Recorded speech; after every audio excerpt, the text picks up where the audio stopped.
Welcome to Canada's most irreverent talk show. This is The Andrew Lawton Show, brought to you by True North.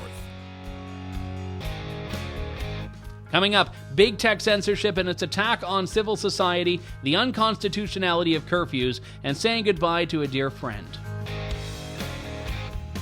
The Andrew Lawton Show starts right now.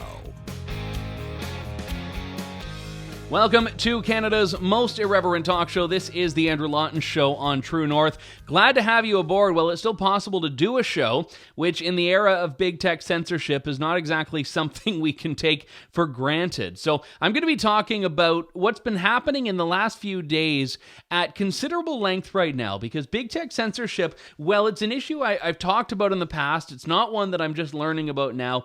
It's one that has reached a boiling point that makes it impossible, in my view, for anyone who hasn't been paying attention to it to not start doing so right now. The TLDR version of it, the too long didn't read version of it, of course, if you haven't been following this, is that Parler, as of this point, as of when I'm recording, is offline. Parler is the conservative alternative to Twitter and Facebook that was started a little while ago, but really started to surge in popularity in the summer. Parler's offline. Donald Trump is unable to post to social media. Conservative Twitter accounts are hemorrhaging followers by the day. True North has lost a number of followers. I've lost somewhere in the range of 2,000, but it seems to keep going. And a lot of that is because I think a lot of conservatives are self-deselecting. They're saying, I don't want to be on Twitter. But a lot of it, the bulk of it, seems to be Twitter going through and just purging, doing a conservative purge of accounts that it feels are too conservative. And if you are like me, someone who's made a bit of a name working in conservative media, that's going to very much drop your follower count. So people on the right are losing thousands and thousands. Dana Lash, who I've known for years, she's a tremendous conservative radio host and author in the U.S. She's lost something, I think it was like 50,000 followers. So I suppose I shouldn't complain too much. But the whole point of it is that Twitter is quite openly waging war on its right, on the right side of its user base, to such an extent that it's not quite clear what the end game is beyond the next couple of weeks. And by that I mean what it's going to look like, not what their goal is. Because Twitter always says it's an open platform, it's a platform built on free speech.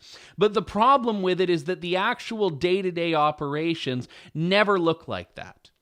In fact, whenever Twitter is in the news, it's because they've decided to censor someone in such a way that makes it not look like the open platform that Twitter always pretends to be. Look at, for example, during the most recent U.S. election, the ban of that New York Post story about Hunter Biden, a story that ultimately ended up being proven correct, but you'd never know it with the blackout that Facebook and Twitter both imposed on that story. So right now we had in just rapid succession, Twitter banned Donald Trump, Facebook banned Donald Trump, Apple take Parler out of the App Store, Google take Parler out of the Google Play Store, and then eventually Amazon Web Services taking Parler offline altogether. And you have 5 companies, Facebook, Twitter, Google, Apple, and Amazon, that when they work together can effectively remove someone from the internet. Now, this is not a monopoly in the sense of a state-enforced monopoly. It's not a monopoly in the sense that it's more than one, but it's an oligopoly of sorts because of the sheer size of these, not because the state has given them this power. And this is where free market libertarians and a lot of traditionalist conservatives tend to diverge on this issue. Because the libertarian perspective, which is the one I've said at great length on the show in the past, is that, well, you know what, there's nothing stopping someone from building their own alternative. And the build your own mentality has always been the biggest saving grace I've felt to conservatives. You don't like liberal Hollywood? Great. Build your own movies. You don't like this singer? Great. Build your own songs. You don't like, building songs. You can tell why I've not built any songs or sung any songs. You don't like Twitter, Facebook, and their liberal bias? Great. Build your own Twitter. Build your own Facebook. And what we've seen in the last few days is the peril of build your own. Because it doesn't actually work unless you are prepared and able to build your own everything. And this is why it's so easy, and I would say actually justifiable, for people on the right to feel very dejected now. Because Parler was an example, and by the way, Parler had its issues. I was on Parler. I still am technically a Parler user, so if Parler ever comes back online, do follow me. If you're ever able to again, which is not quite clear, you will be. Parler had its bugs and its user errors, but it was an example of conservatives putting their money where their mouths were and saying, all right, we don't like what Twitter and Facebook are doing, we're building our own. And they had a lot of support. A lot of the conservative heavyweights in conservative media were on Parler, people like Dan Bongino and Dana Lash, who I mentioned. And then little old me. And I actually was using it more for just posting stuff that I was posting to Facebook and Twitter. I wasn't boycotting or giving up one, because I'm a firm believer in the fact that you have to wait and see what happens with these things before you decide to go whole hog into it. And a lot of the people who did do that, a lot of the people who did throw away their Twitter accounts to go to Parler now are effectively silenced because of that. So that's a bit of an aside, but I think a relevant one.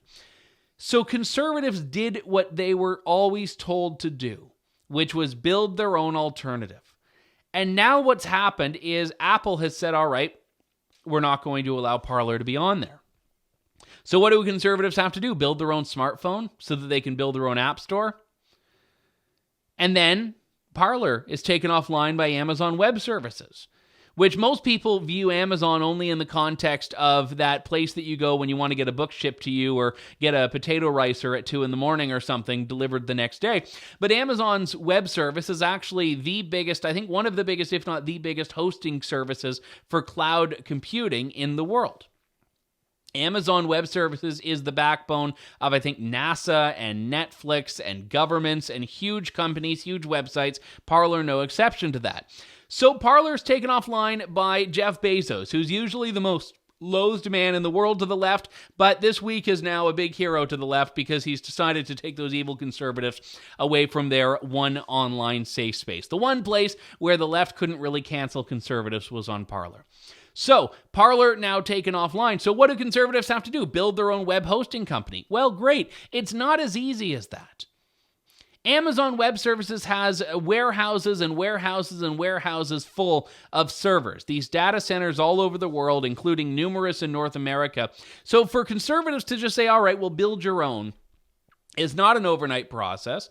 And more importantly, I think it's lamentable that that's what society has become. The whole point of build your own was actually built on a very dangerous idea. A correct idea, but a dangerous idea. And the idea that fuels the build your own narrative is that the left and the right cannot coexist.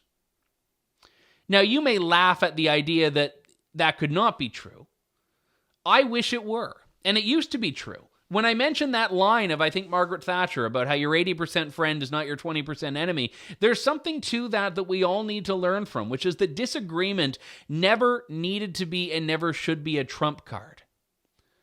There are lots of people that I could break bread with that I don't agree on many things at all with, or people that I agree on some things with.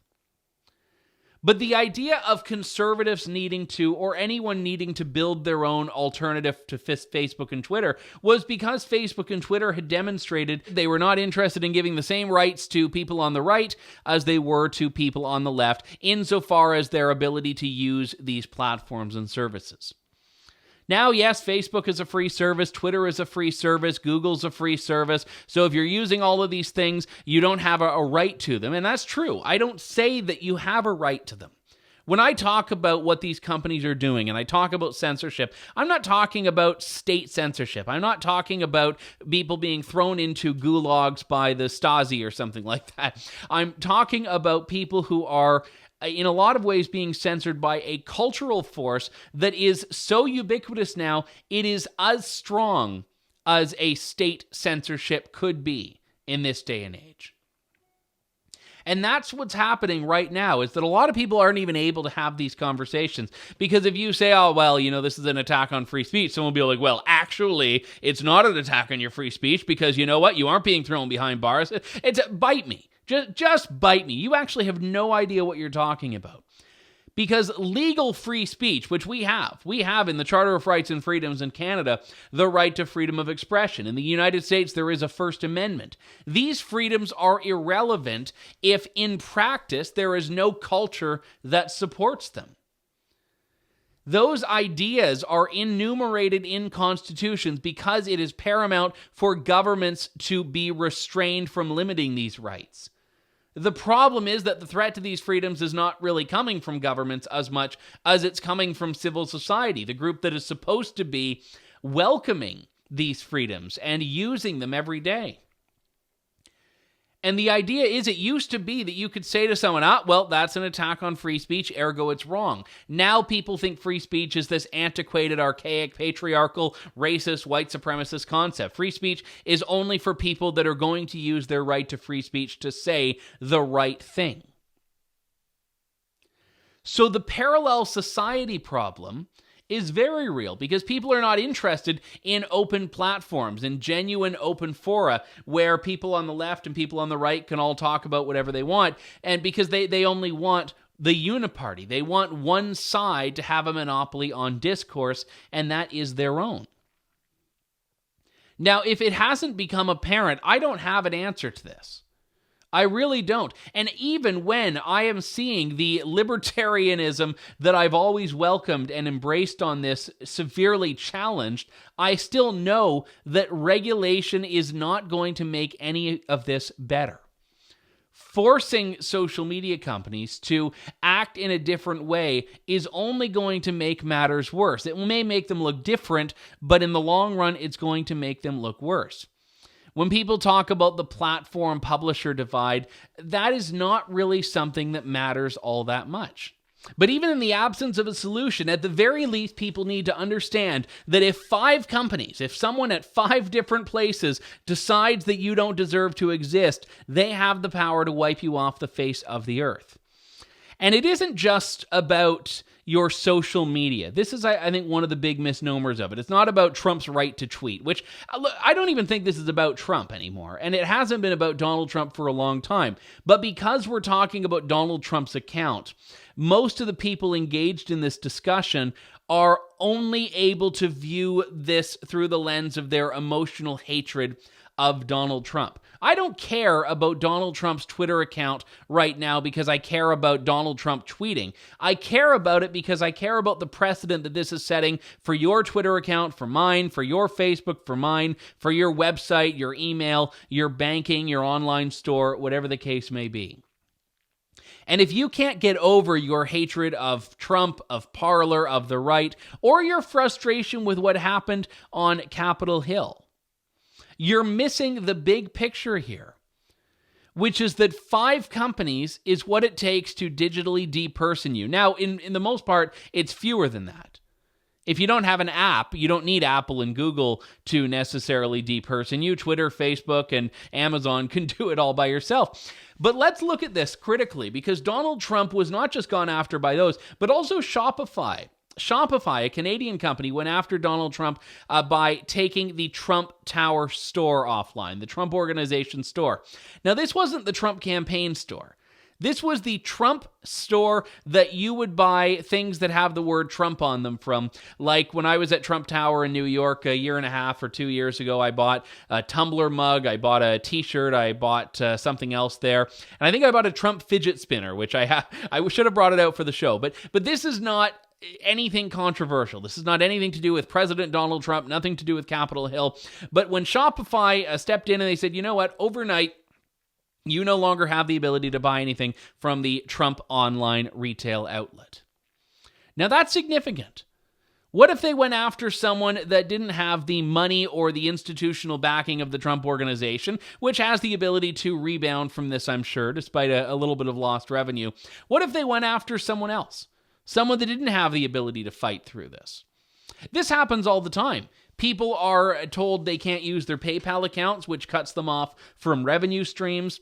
Imagine if one day Google said to you, you know what, we don't like what you've been doing. Your Gmail account is no more.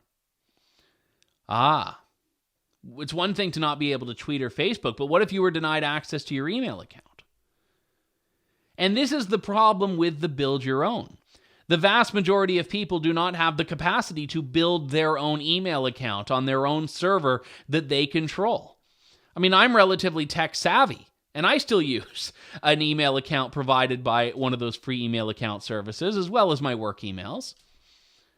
But this is the problem, is that you cannot feasibly build your own everything.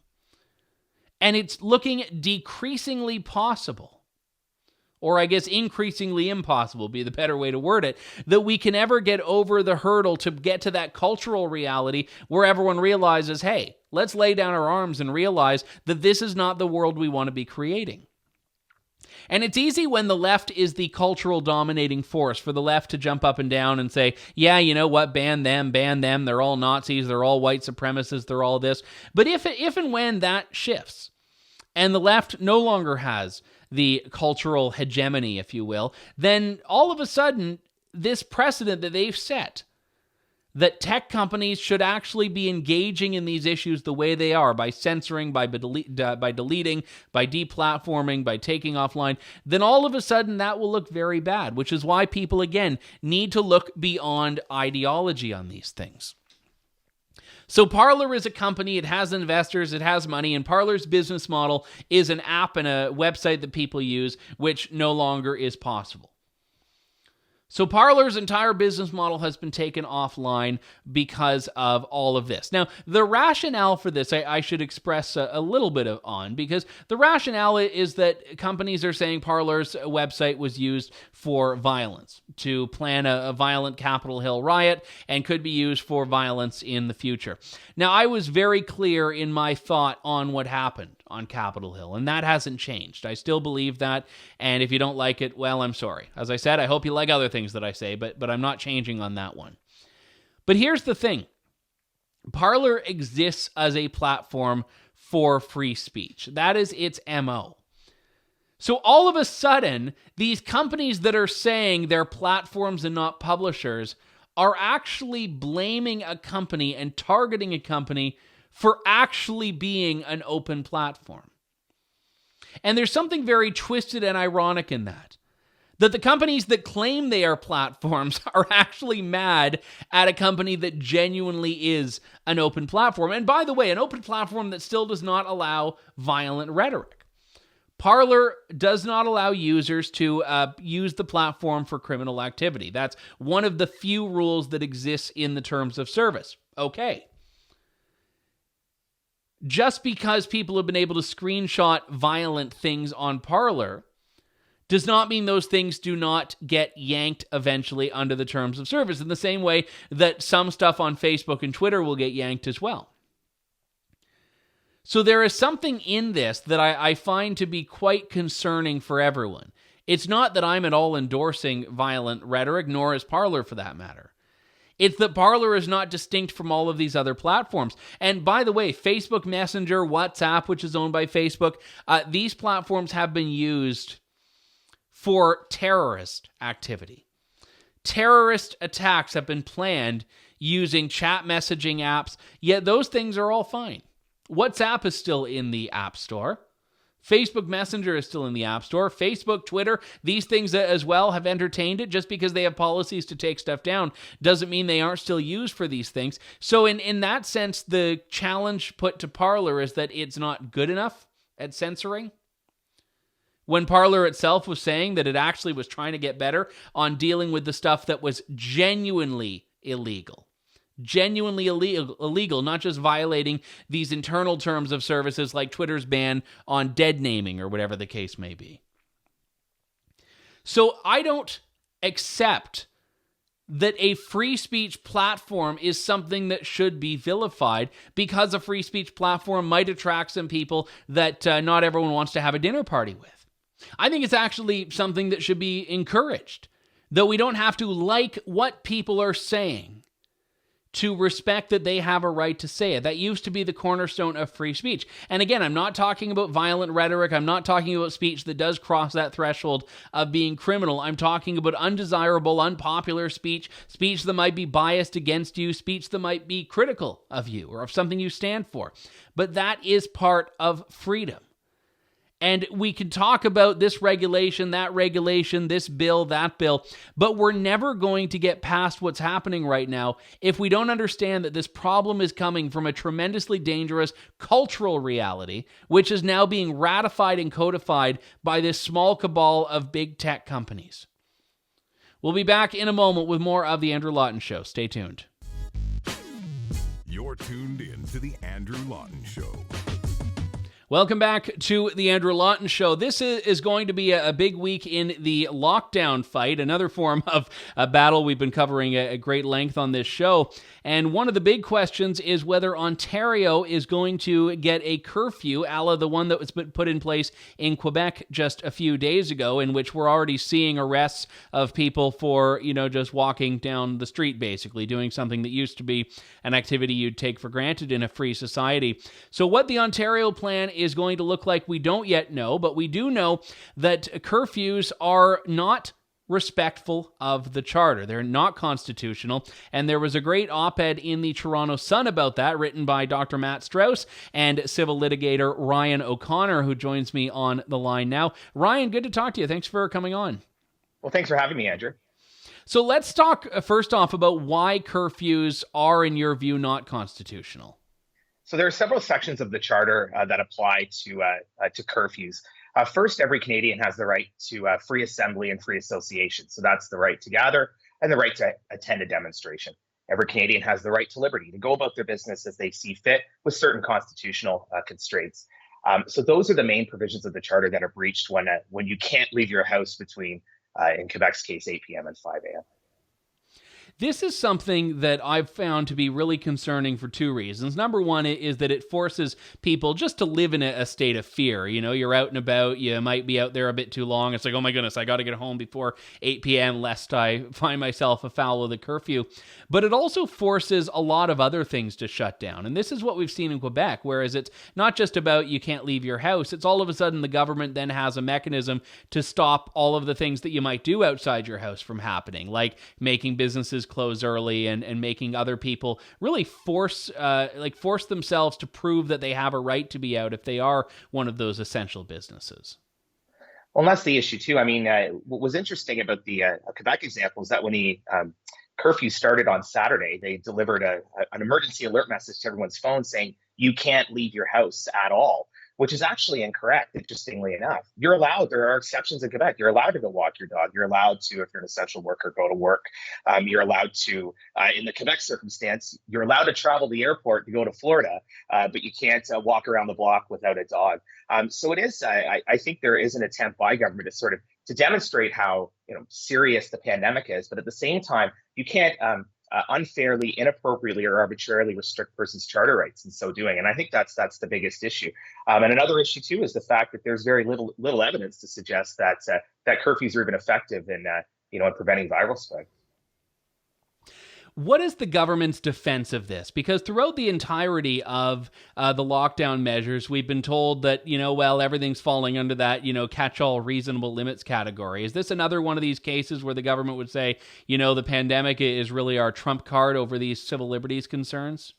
Well, a government can't just say, well, there's a pandemic, therefore the charter is suspended. The reason why we have a charter of rights to protect our ancient and constitutional liberties is because governments will trample on them in times of crisis. So I think that this is all the more reason to talk about why the charter is breached. And the government can't just simply say, well, this is a reasonable limit. Yes, all charter rights are subject to reasonable limits as can be demonstrably justified in a free and democratic society. That's the first part of the charter. But those limits have to be rationally connected. So there has to be a rational connection between the charter breach and the policy. There has to be minimal impairment.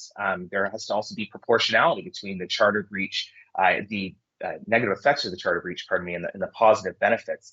In a case like a curfew to me is not minimally impairing. You can't go out for very few reasons after 8 p.m. Why does the curfew not start at midnight? Does the virus spread at 8 p.m.? But not at 7 p.m. It's really hard to understand Quebec's rationale behind its behind its restrictions. And the significance of the restriction is important for any, if this is challenged in court. You basically cannot leave your house. That's the most extreme imposition on Canadians' rights since the October crisis. So the government may say, well, yes, everything's subject to Section 1 of the Charter, the reasonable limits clause. But, in a time of crisis, if you can't rely on the Charter to protect your rights, it's really not worth the paper that's written on.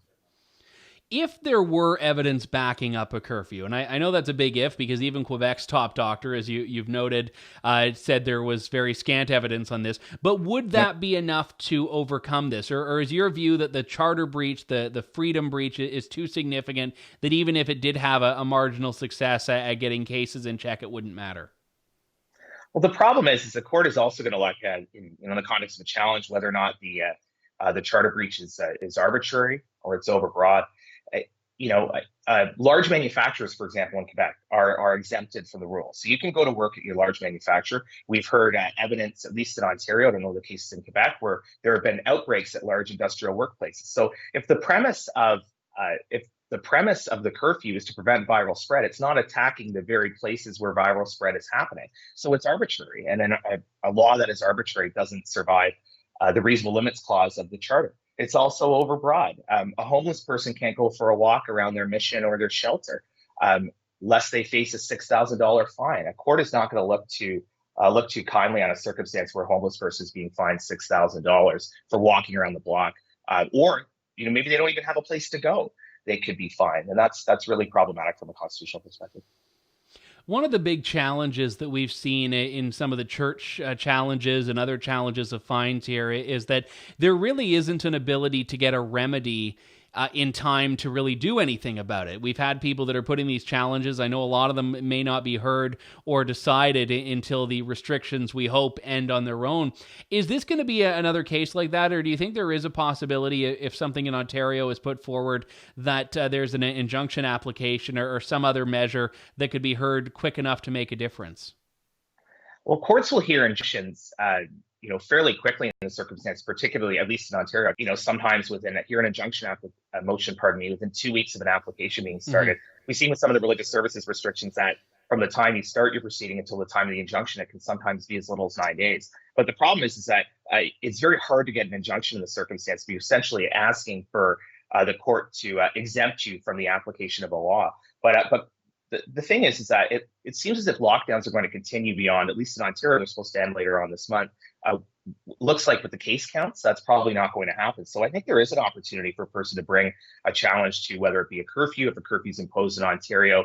It might be that the curfew is ongoing for a month or maybe more. Maybe lockdowns will go on all winter. And in that case, there will be an opportunity for persons to challenge on an urgent basis these issues before the court. With curfews in particular, there almost is, outside of the legal argument against them, there's something very chilling about them, because this is actually that wartime mentality. And a lot of the other restrictions, some could argue, might have been a bit more incremental. But for me, this has been the one that I found the most unsettling, even though ostensibly it wouldn't affect my day-to-day life all that much. I very rarely leave home after 8 p.m. in general, let alone during the pandemic. But there is something very symbolic about it, too. Well, it's symbolic that the same government that has been lauding our healthcare heroes and our essential workers and our truckers, et cetera, those are the people who have to go to work past 8 o'clock. A lot of people can stay at home and, work from their home office, and this won't affect them. But for those individuals that have been told that, we rely on you, thank you for your service, those are the very people that are being pulled over in their cars by the police on their way to the long-term care home. They're going to be individuals who are pulled over by the police on the way to go to the yard to pick up their truck to do an overnight delivery. So those very heroes that that governments have been talking about are the very individuals that are going to be targeted by frankly, the most appalling and chilling aspect of it. Yeah, you are right about that. And the other aspect of this, too, that I found is that there are going to be people that I think genuinely are already dealing with lockdown issues. They are stuck in the home. Maybe they have just a really tiny apartment in Toronto and they don't have many opportunities to get away. Maybe someone works 12-hour days and they now don't have the ability to do anything. Like, I could see a lot of people really falling through the cracks of this, or not even cracks, the craters of this, because there's a system in place that doesn't allow them to actually live their lives. Exactly. Like, we talk about COVID just, in terms of case counts every day, but think of all of the other issues that COVID and lockdowns are causing. Impacts on physical and mental health. It's illegal in Ontario, for example, to go to the gym. NHL athletes can go to the gym. Olympians can go to the gym, but regular Ontarians can't go to the gym. That has a real significant impact on mental health and physical health. And if you're worried about on your way to work because you're allowed to go to work, so you're an essential worker, or if you're walking your dog, which in the Quebec example is legal, you're looking behind you constantly to see if there's a police officer in the vicinity. You're looking around you constantly to see if a bylaw officer is going to give you a ticket. That has a significant problem. May have a significant problem on you psychologically if you have mental health issues. Always looking behind your back, like it's a police state, and that's really problematic. Yeah, and I actually just read this morning a case of a Montreal family given $3,000 worth of tickets because they were on their way back from New Brunswick, and by the time they got into Quebec, I guess it was after 8 p.m., so they violated the curfew, and they're saying that they should have not been given that because they were in transit, but these sorts of stories are going to become more and more common. Sure, and when you give police discretion to apply a new law, you can never be certain that they're going to apply it in a way that is compliant with the law or compliant with the charter. And I don't begrudge police necessarily. They have to do their job, and they literally just received orders to enforce a law that was enacted last week. They may not be aware, individual officers may not be aware of the exceptions to the rules, such as walking your dog, et cetera. And there was video online from Saturday night that showed a gentleman who was walking his dog was pulled over by the police, maybe because they don't know there's an exception. But the problem is when you give police discretion under a new law to apply it, you don't know that they're going to apply it in a way that's consistent with the charter or that is consistent with the exceptions. Yeah, very well said. The op-ed in the Toronto Sun, here's how curfews violate charter rights. One of the co-authors, lawyer Ryan O'Connor, joins me now. Ryan, thanks very much for coming on today and great work with this piece. Thanks for having me, Andrew. Just insane. And again, I said to Ryan there, I actually am not affected by this directly, but this is still one that I'm finding to be a lot more difficult than some of the other restrictions just because of the implications of it. Even something as simple as going for a walk, now you can't do. If you want to take a nice little brisk, chilly walk after 8 p.m., well, you're not allowed to. I did an interview with Ezra Levant on Rebel News last week, and Ezra had mused openly, thinking out loud in a way that I'm sure his lawyers love, about whether he should make anyone in the country who wants to be a freelancer, a Rebel freelancer, so he can just issue them one of those permits that your employer can give you to say you're serving an essential function. So certainly I'll have to hope that Candace Malcolm and the leadership team at True North let me out. I don't know about the rest of you, but it sounds like Ezra has something cooking up there. We've got to take a quick break. When we come back, I'd like to pay tribute to a very dear friend of mine that we lost this week. Stay tuned. You're tuned in to The Andrew Lawton Show. Welcome back. Before we end things for today, I want to take a few moments to say goodbye to a dear friend who passed away over the weekend after her battle with ovarian cancer. Kathy Shaidle. She was a blogging pioneer. She started blogging more than 20 years ago, and most people weren't even using the internet, let alone reading blogs or writing blogs. She had her instrumental role in creating what became the Canadian conservative blogosphere long before all of the big tech censors started to run the show. And in doing so, she influenced a lot of people, and I include myself in that category. When I was reading her blog as a younger conservative, I thought, you know what, I could do that myself. Well, I couldn't. Not nearly as well as she could. But you know what, I tried anyway. And she was never anything less than encouraging. She became a supporter, a mentor, and eventually a friend. I had the great privilege of traveling with her on a couple of different Mark Steyn cruises where we were both speakers and appeared on a panel together both years. There's a picture of Kathy and I, as well as our friend Tal Bachman and Mark Steyn himself. Kathy was an agoraphobe in the most literal sense, except she didn't have a phobia in a clinical sense. She just didn't like going outside. She resisted for years getting a cell phone. She just never left home, she said, so she didn't need it. She loved her husband, her cats, and she loved what she did. And it wasn't just about politics, but it was about poetry, it was about music, it was about film. If you ever said anything bad about The Who, she would, I'm sure, gut you like a fish right there. But she didn't need to use violence because her tongue was sharper than any weapon known to man.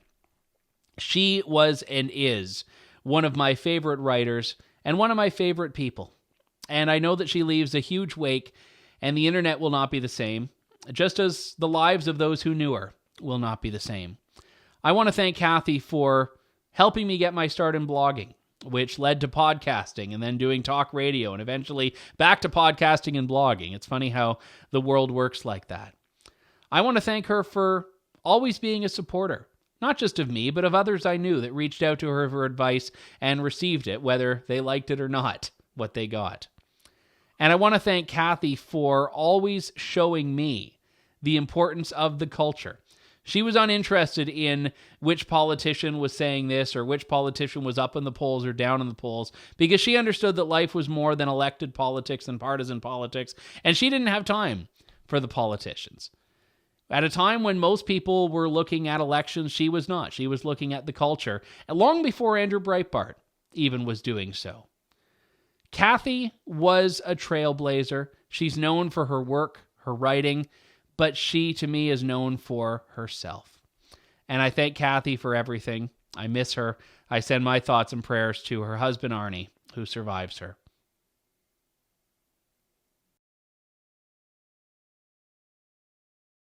Thanks for listening to The Andrew Lawton Show. Support the program by donating to True North at www.tnc.news.